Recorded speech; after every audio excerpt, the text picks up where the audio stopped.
The Florida Gators are going to the SEC Championship, baby. We're going to talk about it here on Locked On Gators.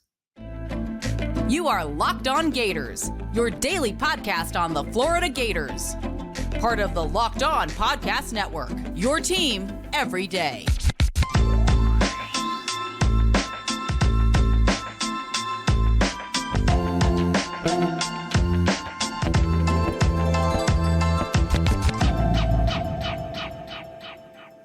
Hello, and welcome back to another episode of Locked On Gators, part of the Locked On Podcast Network, your team every day. Thanks for making Locked On Gators your first listen of the day. We are available daily and free wherever you listen to the podcast and on YouTube. Happy Saturday evening. Florida Gators just beat the Texas A&M Aggies. Yeah, I am Brandon Olsen, and I am kind of stunned. I have to say that game, absolute roller coaster of emotion. I mean, you start out early, and Texas A&M kind of got hot. Wade Taylor the fourth was just, I mean, he started the game 3 for 3 from three, and he had like 11 points, and he was outscoring Florida like 11-2. It was just one of those games where early on, it was such a rough start that I was so ready for disappointment. Because going into the game, I was like, okay, this seems like typical Florida where you win a close game against Georgia, you dominate Alabama, and then you're going to probably lose a game to Texas A&M. Like, you're going to disappoint at that point. And that didn't happen. Todd Golden has the team clicking at the right time, and I know that I've been very critical of Todd Golden for multiple things, really. I know some people were upset with how I spoke about the Georgia game the other night on Thursday night when Florida beat Georgia 85-80 or somewhere in that range, because they felt like I was being too harsh on the team. I expect you to beat Georgia by more than 5. That's all I'm saying. But this Texas A&M game was one that worried me a bit, just because, of course, you look back at Texas A&M beat Florida earlier in the year. You look at the start that Texas A&M got off to today, and it was kind of, all right, if things don't get reined in, they're going to get out of hand real quick. And Texas A&M went up, I think it was 18 points, 18 points in the first half. And it was just, there were a lot of moments where this game could have gotten really out of hand. And luckily for Florida, made some adjustments. Denzel Aberdeen, I mean, talk about a coming out party in like the most crucial moment where you can have one of those. Denzel Aberdeen, a career high 20 points, shot 6 for 9 from 3, 4 for 5, or shot 6 for 9 from the field, 4 for 9 from 3, 4 for 4 from the free throw line. And his defense on Wade Taylor was I loved it for most of the game. And it was just a fantastic moment to see someone like Denzel Aberdeen, like a young kid, just he's a sophomore, but a young player, step into this role and really thrive in an incredibly important moment. Like the SEC, the SEC championship game on the line in this semifinal, and Denzel Aberdeen steps up on both sides of the ball. Stuff like that is what you like. That's a movie. That's what that is. That's a movie to watch. Just kid, who's very sporadic in the rotation. He's not a consistent part of it, and then to come and play a huge role, step up on a team with plenty of upperclassmen. And to have someone like Denzel Aberdeen really step up was awesome to see. It just was. And to watch Florida bounce back and continue their pretty strong play. Like you look again, the Georgia game, I wish it would have won that by more. Frankly, I was upset with the way a lot of it went. The 4 for 23 the 9 for 23 from the free throw line with the 14 misses for Tyrese Samuel. Whole team shot poorly. You managed to drag yourself to victory there. Then the Alabama game, beat the crap out of them. Simple as that. And then now Texas A&M, great game. Now you go against an Auburn team that has had a couple of close ones lately. And Mississippi State hung around a lot against them. It was a game where, again, like Auburn could have easily lost. Florida won their game that they could have easily lost. You're down 8 at the half, which at one point it was, I think, like 45-29 in favor of Texas A&M, and things were looking like they were going to get ugly quickly. Kind of closed the gap before the half, and then Florida just continued answering. Stuff like that is what makes you want to believe in this team. It's what makes you want to say, hey, maybe they can make deep runs in tournaments. And in the second half, of course, outscoring Texas A&M like 52 or 53-40. Beautiful. Chef's kiss it. Because it's truly a beautiful way to see. Like, Walter Clayton Jr. didn't shoot well overall, but banged a few important threes. Will Richard made a few threes, was consistent from the free throw line. Zion Pullen, consistent from the free throw line, being that floor general. It was awesome. And again, Denzel Aberdeen. I can't stress enough how awesome it was to see Denzel Aberdeen have that kind of breakthrough right now.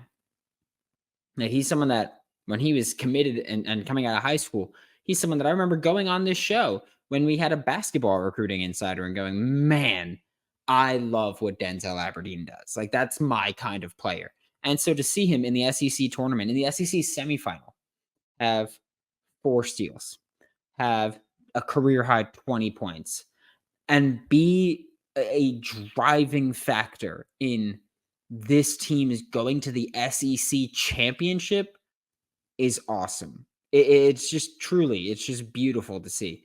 We're going to talk more about this game and a bit about what we're going to see from Auburn. I don't know about you, but Florida's playing the SEC championship, and that's bat-s crazy. Fire TV is your destination for sports, from live games to highlights to in-depth analysis. Fire TV offers amazing viewing experiences with smart TVs, as well as the Fire TV stick that you can plug into your existing TV, which is in my own living room. And if you're watching on YouTube, I'm not home. Clearly, this is a very different setting than usual. But there is a Fire TV stick here. It's a Christmas gift that I gave to the family member that I'm here with. Just saying. Whether it's opening weekend for baseball, whether it's the college basketball tournament, March Madness is right here. Selection Sundays tomorrow. You're going to want to have a Fire TV. Fire TV recently created Fire TV channels to deliver a constant supply of the latest videos from all your favorite sports brands, all for free. That includes all of us at Locked On and most of the big pro leagues and college conferences as well. Fire TV channels let you dive into all the game analysis, highlights, and more to keep up to date on the latest in the world of sports. Not to mention, you got great news, entertainment, gaming, travel, cooking videos as well. Check out Fire TV channels on Fire TV and Alexa devices. If you haven't checked out Fire TV channels yet, you should. Just trust me. To learn more, visit amazon.com/LockedOnFireTV. Did you know that even if you have a 401k for retirement, you can still have an IRA? Robinhood has the only IRA that gives you a 3% boost on every dollar you contribute when you subscribe to Robinhood Gold. But get this, now through April 30th, Robinhood's even boosting every single dollar you transfer in from other retirement accounts with a 3% match. That's right. No cap on the 3% match. Robinhood Gold gets you the most for your retirement thanks to their IRA with a 3% match. This offer is good through April 30th. Get started at robinhood.com/boost. Subscription fees apply. And now, for some legal info, claim is as of Q1 2024, validated by Radius Global Market Research. Investing involves risk, including loss. Limitations apply to IRAs and 401ks. 3% match requires Robinhood Gold for 1 year from the date of the first 3% match. Must keep Robinhood IRA for 5 years. The 3% matching on transfers is subject to specific terms and conditions. Robinhood IRA is available to U.S. customers in good standing.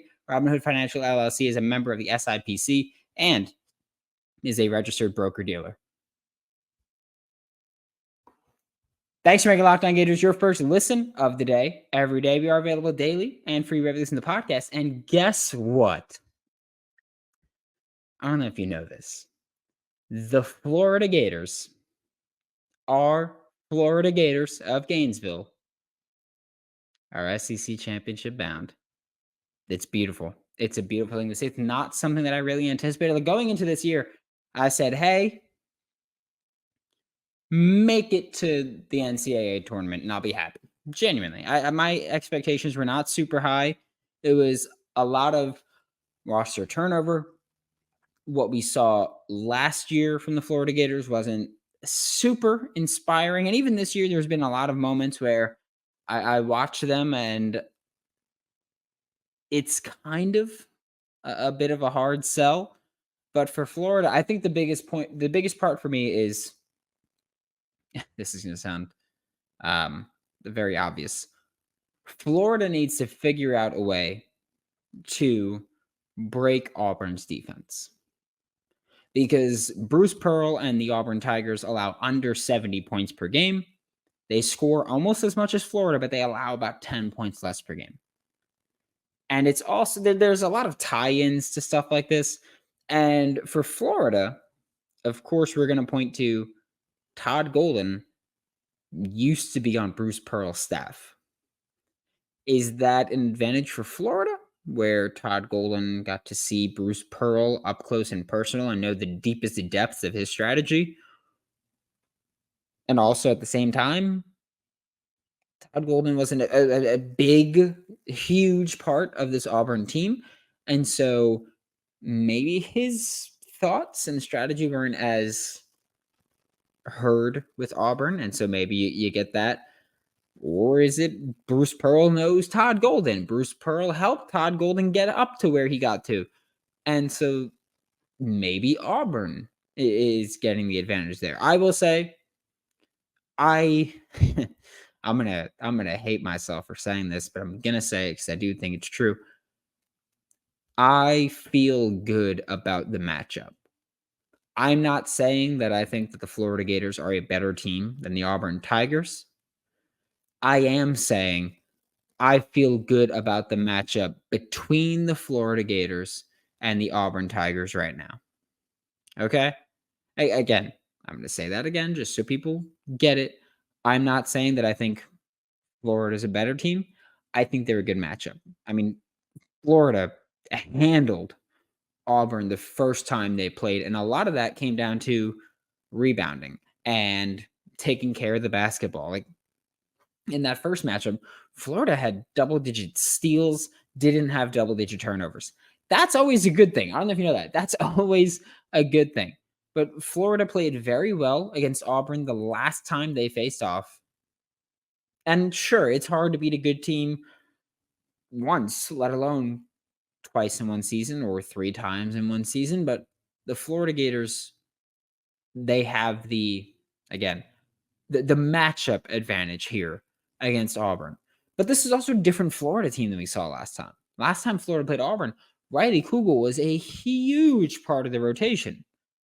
Riley Kugel played a significant part in that game. Riley Kugel had 22 points last time they played.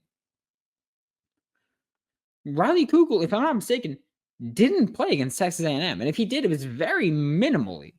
Because I don't remember seeing him on the court. And like if he came on for a short period of time, maybe he did. I don't remember seeing him on the court during that Texas A&M game. This is a different Florida Gators team than they were last time they played Auburn. That's an undeniable fact. I still feel good about how this matchup goes. Especially, I'm not expecting this, but if we get another Denzel Aberdeen performance like we got today, pack it in, big dog, because that's wrapped up. But I will say, Florida defensively, like Florida has too many games where it goes, oh yeah, you need to score 95 to win by 5. You need to score 90 to win by 3. The Florida Gators need to have more games where they can go, yeah, we scored 75 and we won. Yeah, we scored 68, 81, and we won by more than 2 or 3. But this is that moment where we're about to see, what is Todd Golden going to do in a game where nobody expected the Florida Gators to be in this position, in this situation. And it's also a big moment for Walter Clayton Jr., Tyrese Samuel, Zion Pullen, Micah Hanlogton, everybody really to go, which version of you is going to show up? Because far too often we've seen the team that, frankly, doesn't show up with really any sort of consistency. And now you handled Georgia. You destroyed Alabama. I get it. You ended up winning by like 15. We all know that was a complete domination by Florida over Alabama there. And then Texas A&M, you were down big and you came up and won. What are you going to do now in the biggest game of the season for you before the March Madness tournament, before the NCAA tournament?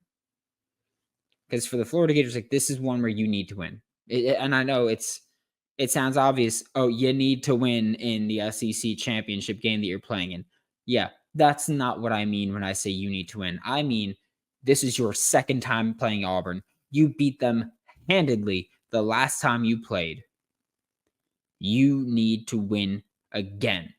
And you need to continue this momentum of whether they're big wins, whether they're close wins, whatever it is, the Florida Gators are here to win some damn basketball games. Thanks for making Locked On Gators your first listen of the day, every day. We are available daily and free by listening to the podcast. We will be back after the SEC championship. For Locked On Gators, I'm Brandon Olsen. Don't forget to follow me on Twitter at WNS_Brandon. Find all my written work with Giants Country and NFL 33. As always, I will see you all next time.